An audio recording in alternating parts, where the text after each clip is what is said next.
Deuxième lettre de Pierre. Chapitre 1.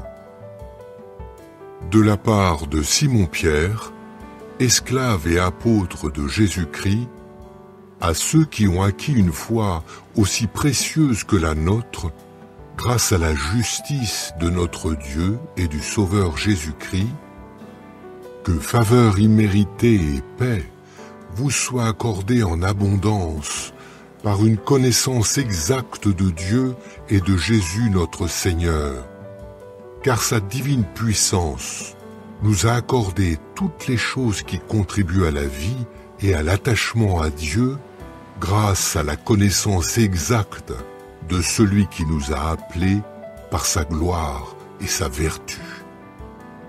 Par elle, comme nous avons échappé à la corruption du monde, causée par les mauvais désirs, il nous a accordé les précieuses et très grandes promesses afin que grâce à celles-ci, vous puissiez devenir participants de la nature divine. Pour cette raison même, faites tous les efforts possibles pour fournir à votre foi la vertu, à votre vertu la connaissance, à votre connaissance la maîtrise de soi, à votre maîtrise de soi l'endurance, à votre endurance l'attachement à Dieu, à votre attachement à Dieu l'affection fraternelle, à votre affection fraternelle l'amour. Car si ces qualités existent en vous et y abondent, elles vous empêcheront d'être soit inactifs, soit stériles concernant la connaissance exacte de notre Seigneur Jésus-Christ. Mais celui qui ne possède pas ces qualités est aveugle, fermant les yeux à la lumière, et il oublie qu'il a été purifié de ses péchés d'autrefois. C'est pourquoi, frères, appliquez-vous d'autant plus à assurer l'appel et le choix dont vous avez fait l'objet, car si vous continuez à faire ces choses, non, vous ne chuterez jamais. C'est ainsi, en effet, que vous sera généreusement accordée l'entrée dans le royaume éternel de notre Seigneur et Sauveur Jésus-Christ. C'est pourquoi je suis toujours prêt à vous rappeler ces choses, bien que vous les connaissiez et que vous soyez solidement établis dans la vérité qui est présente en vous. Mais j'estime juste, aussi longtemps que je suis dans ce tabernacle, de vous stimuler par des rappels, sachant que mon tabernacle va bientôt m'être enlevé, comme notre Seigneur Jésus-Christ me l'a fait savoir. Je ferai toujours mon possible pour qu'après mon départ, vous puissiez vous souvenir de ces choses. Non, ce n'est pas en nous fondant sur des fables habilement inventées que nous vous avons fait connaître la puissance et la présence de notre Seigneur Jésus-Christ, mais c'est parce que nous avons vu sa splendeur de nos propres yeux, car il a reçu de Dieu le Père honneur et gloire, lorsque les paroles que voici ont été portées jusqu'à lui par la gloire magnifique. Voici mon Fils, mon bien-aimé, qui a mon approbation. Oui, ces paroles, nous les avons entendues qui venaient du ciel quand nous étions avec lui dans la montagne sainte. Ainsi, la parole prophétique est devenue pour nous plus certaine, et vous faites bien d'y prêter attention comme à une lampe qui brille dans un lieu obscur jusqu'à ce que le jour commence à paraître et qu'une étoile du matin se lève dans vos cœurs.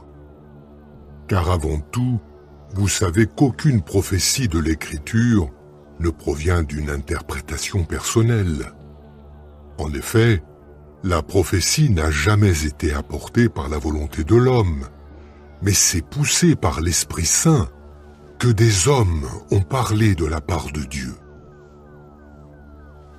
Chapitre 2. Cependant, il y a eu aussi de faux prophètes parmi le peuple. Et de même, il y aura parmi vous de faux enseignants.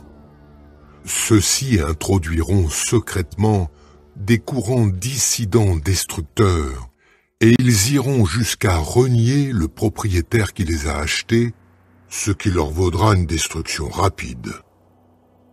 Beaucoup adopteront leur conduite indigne et effrontée, et à cause d'eux, on parlera en mal du chemin de la vérité. De plus, ils vous exploiteront avidement par des paroles trompeuses.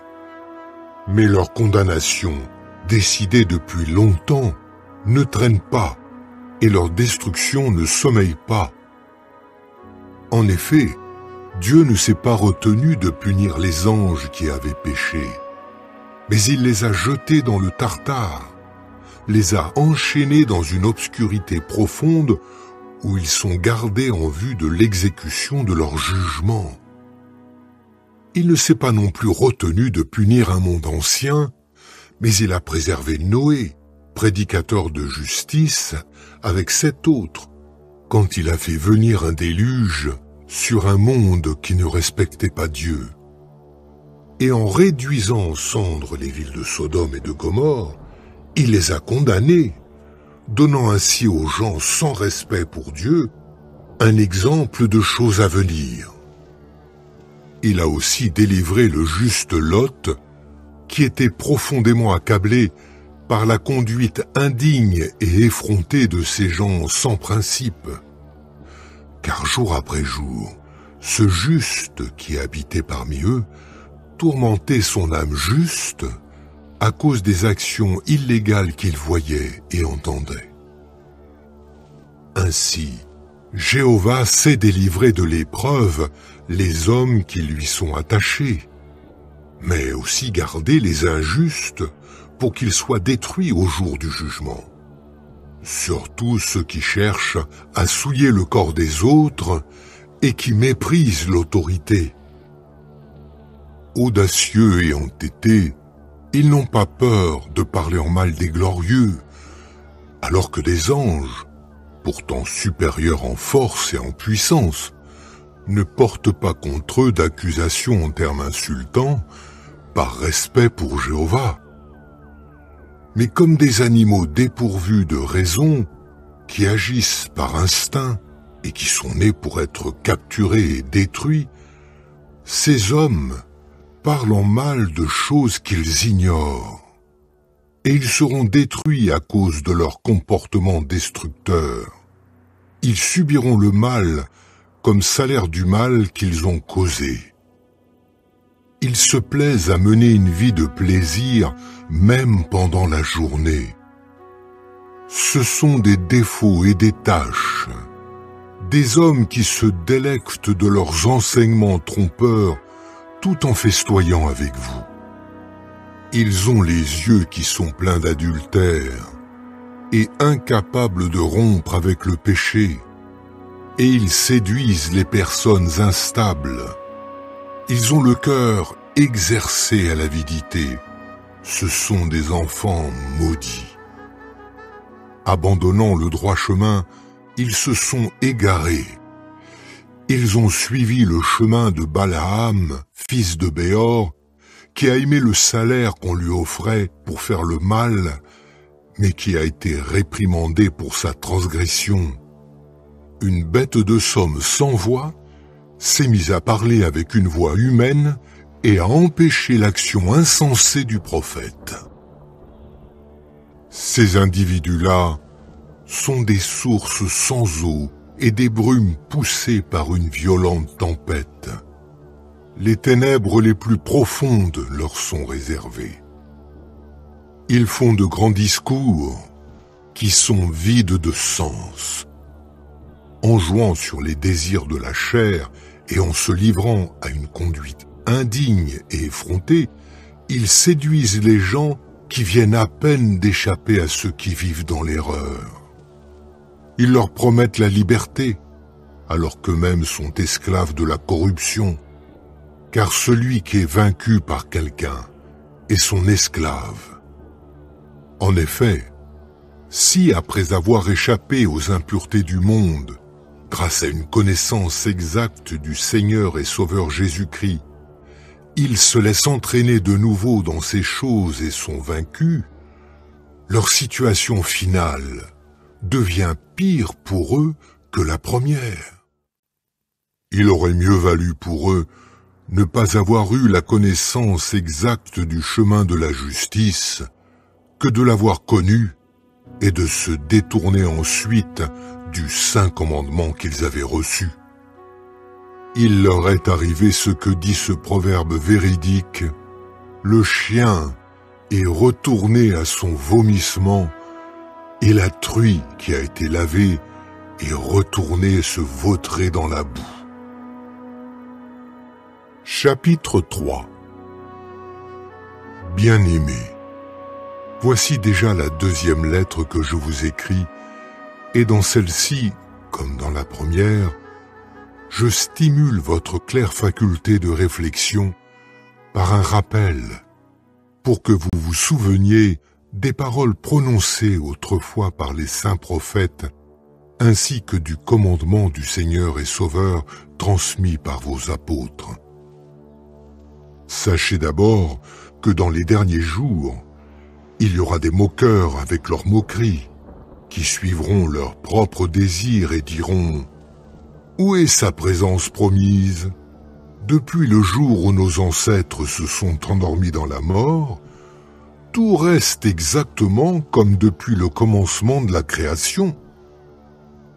Car ils ignorent délibérément ceci: il y avait autrefois un ciel ainsi qu'une terre ferme, se trouvant hors de l'eau et au milieu de l'eau par la parole de Dieu. Et par ces moyens, le monde d'alors a été détruit, submergé par l'eau. Et par la même parole, le ciel et la terre de maintenant sont réservés pour le feu, gardés jusqu'au jour du jugement et de la destruction des gens sans respect pour Dieu. Toutefois, que ceci ne vous échappe pas, bien-aimés. Pour Jéhovah, un jour est comme 1000 ans, et 1000 ans comme un jour.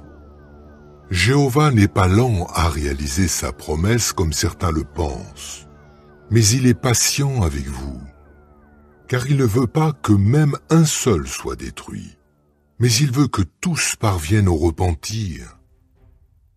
Cependant, le jour de Jéhovah viendra comme un voleur, et en ce jour le ciel disparaîtra avec fracas. Mais les éléments devenus brûlants seront dissous, et la terre et les œuvres qui s'y trouvent seront mises à découvert. Puisque toutes ces choses doivent être ainsi dissoutes, réfléchissez au genre de personnes que vous devez être. Des personnes qui accomplissent des actes de sainte conduite et des actions marquées par l'attachement à Dieu, tout en attendant et en gardant constamment à l'esprit la présence du jour de Jéhovah, au cours duquel le ciel sera détruit dans les flammes, et les éléments fondront sous l'effet de la chaleur brûlante. Mais selon sa promesse, nous attendons un nouveau ciel et une nouvelle terre, dans lesquels habitera la justice. C'est pourquoi, bien-aimés, puisque vous attendez ces choses, faites tout votre possible pour que finalement, il vous trouve sans tache, sans défaut et dans la paix. Et considérez que la patience de notre Seigneur est salut, comme notre bien-aimé frère Paul vous l'a aussi écrit, selon la sagesse qui lui a été donnée, puisqu'il parle de ces choses dans toutes ses lettres. Cependant, il s'y trouve des choses difficiles à comprendre, que les gens ignorants et instables déforment, comme ils le font avec le reste des Écritures, pour leur propre destruction. Par conséquent, bien-aimés, vous qui savez cela à l'avance, tenez-vous sur vos gardes, de peur que vous ne soyez entraînés avec eux par l'erreur des gens qui s'opposent à la loi et que vous ne perdiez votre stabilité. continuez plutôt à grandir dans la faveur imméritée et la connaissance de notre Seigneur et Sauveur Jésus-Christ. À lui soit la gloire, et maintenant et jusqu'au jour d'éternité. Amen.